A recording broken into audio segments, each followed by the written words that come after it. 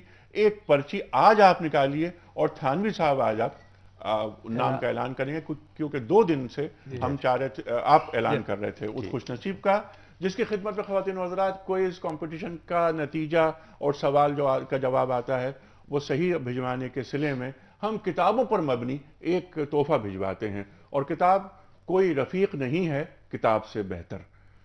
جی فیصل آباد سے تعلق رکھنے والے محمد طاہر، فیصل آباد سے تعلق رکھنے والے محمد طاہر صاحب. محمد طاہر صاحب آپ کی خدمت میں دنیا ٹی وی کی جانب سے گفٹ ہم پر روانہ کیا جا رہا ہے. خواتین و حضرات کل ہفتہ ہے، کل کا دن سوال جواب کا دن ہے.